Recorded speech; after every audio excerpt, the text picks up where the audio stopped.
Assalamualaikum warahmatullahi wabarakatuh.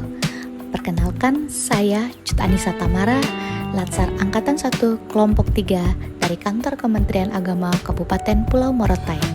Baiklah, pada kesempatan kali ini saya akan membahas terkait isu smart governance dalam perspektif manajemen ASN dan smart ASN.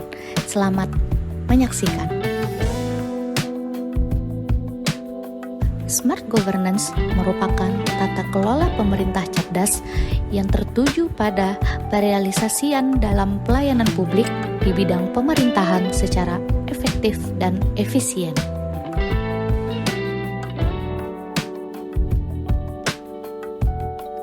Dalam perkembangannya, masih banyak instansi pemerintah yang masih terkendala dalam mendukung program smart governance ini.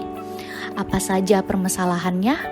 Berikut isu-isu upaya smart governance dengan perspektif manajemen ASN dan smart ASN yang ada di lingkungan Kantor Kementerian Agama Kabupaten Pulau Morotai.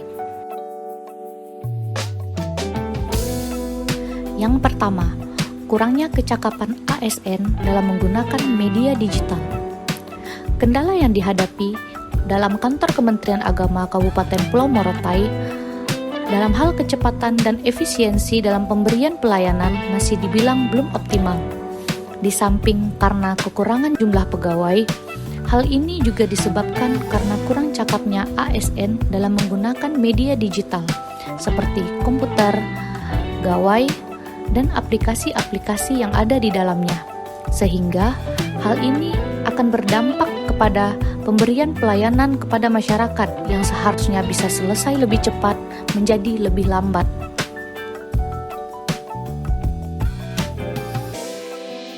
Yang kedua, pengarsipan dokumen yang belum terdigitalisasi. Masih belum terdigitalisasinya pengelolaan dokumen dan pengarsipan di Satuan Kerja Kantor Kementerian Agama Kabupaten Pulau Morotai.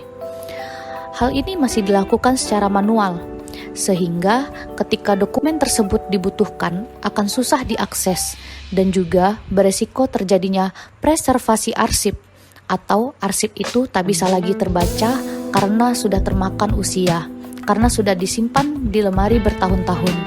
Hal ini tentu akan berdampak pada produktivitas satuan kerja, dikarenakan masih harus mengarsip secara manual yang membutuhkan waktu yang sangat lama dalam pengerjaannya.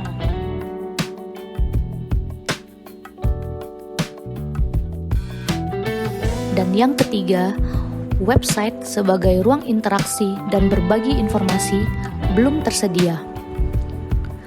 Masih belum adanya website milik Kantor Kementerian Agama Kabupaten Pulau Morotai, sehingga dalam hal pemberian informasi masih menggunakan media sosial seperti WhatsApp, Instagram, dan lain sebagainya. Memang media sosial dapat dengan cepat dalam berbagi informasi dan publikasi, namun itu bersifat pribadi, tidak sesuai untuk terus-menerus digunakan sebagai media publikasi instansi pemerintahan. Hal ini akan berdampak pada kualitas dan kredibilitas dari informasi yang diberikan kepada publik.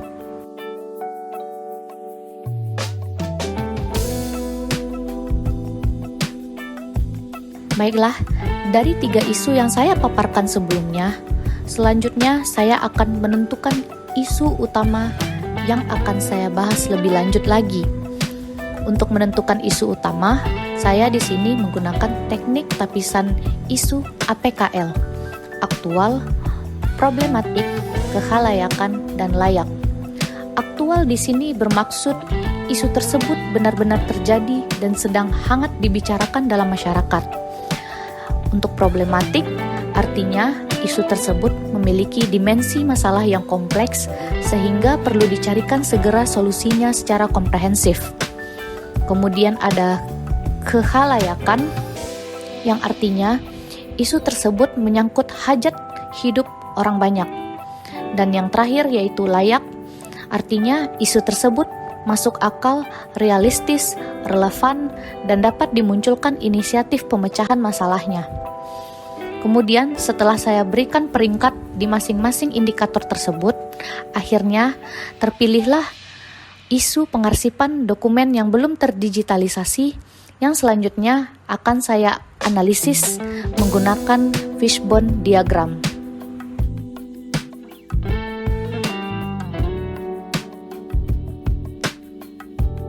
Baiklah, selanjutnya saya akan menganalisis isu utama yang sudah dipilih sebelumnya menggunakan teknik fishbone diagram, yang dimana teknik fishbone diagram ini menitik berat pada hubungan sebab akibat dari isu utama yang kita angkat sekarang.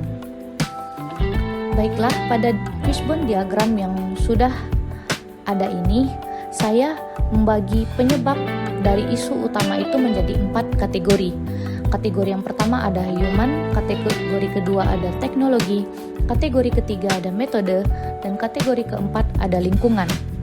Untuk kategori human, di sini penyebabnya antara lain yang pertama, kurangnya kemauan untuk belajar, dan yang kedua, kurangnya jumlah pegawai pada satuan kerja.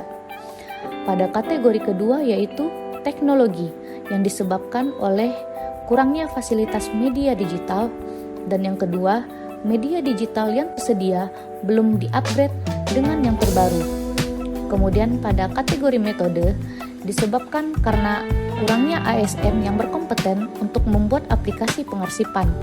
Dan yang kedua, kurangnya pelatihan terkait pemahaman teknologi kepada pegawai. Dan yang terakhir yaitu kategori lingkungan, yang dimana disebabkan adanya budaya kerja yang tidak mau berkembang. Dari semua penyebab-penyebab ini akan berdampak atau akan menyebabkan produktivitas kinerja pegawai menurun dan pengarsipan dokumen menjadi tidak teratur dan tidak terawat.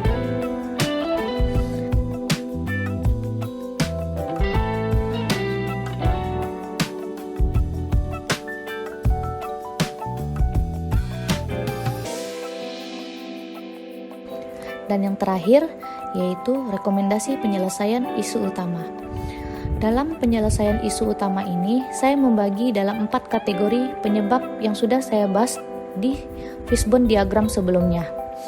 Untuk kategori pertama yaitu human, di mana rekomendasi penyelesaian yang saya sarankan yaitu yang pertama, meningkatkan kemampuan diri dalam bekerja.